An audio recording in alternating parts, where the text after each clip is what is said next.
Hello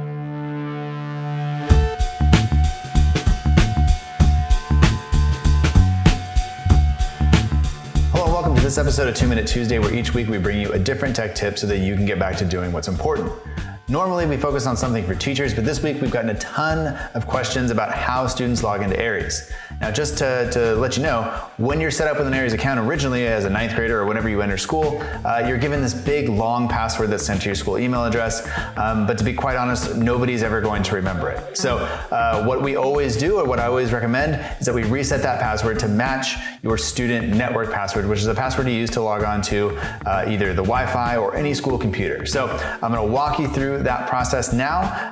What you will need is you will need to know your student email address. You will also need to know your network password. If you don't know those things, you will not be able to do this. So if you don't know those things, pause this video now, go find your student network password and your student email address, which is just your student number at students-smjuhsd.org. Your student number is located on your ID card, which you're supposed to have on you at all times. So once you have those two things, let's go ahead and get started.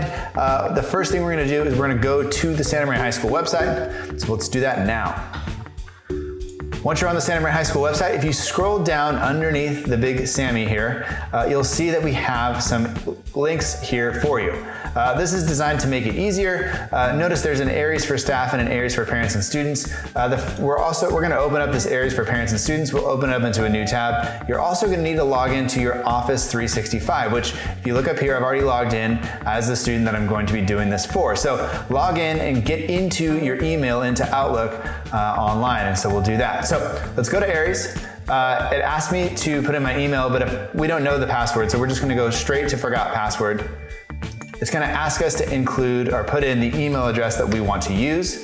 So this is the email address. This is the student email address that I want to change the password for. So student number 355196 at students-smjuhsd.org. So make sure you put in your student email address there and then click next.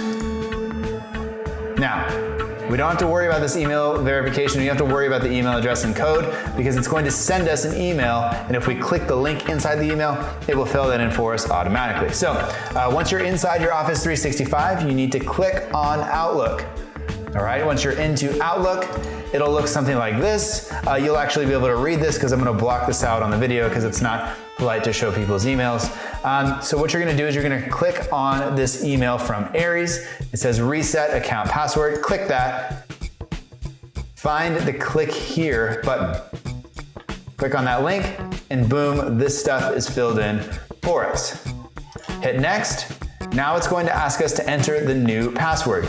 This is where you put in your student network password, the same one you use to log into the computers, to log into the Wi-Fi, to log into your email or anything Office 365 related. Go ahead and use that same password because it's school, but don't use it anywhere else. Don't use it for your PlayStation or your Xbox or your Facebook or your Instagram or whatever it is that you do that I don't even understand because I'm old. Also remember not to mouth the password when you're being recorded on video. It's going to ask you to confirm it, so you got to enter it twice to make sure that we have the right password. Then we're going to hit next. It's going to ask us to return to login because our password is reset. I'll put in the email address, hit next, ask for the password now. I enter the password that I just changed on this previous screen. Log in, and we're in. And that's it. Okay, that is how you reset your password. It's pretty similar to how you reset your password on most websites. It's going to require an email address. That's just to prevent people that aren't you from changing your password. So if this helps, great. If you still need my help, students, you can come by Tuesday or Thursday to room 251. It's right next to the library. Come get help from me.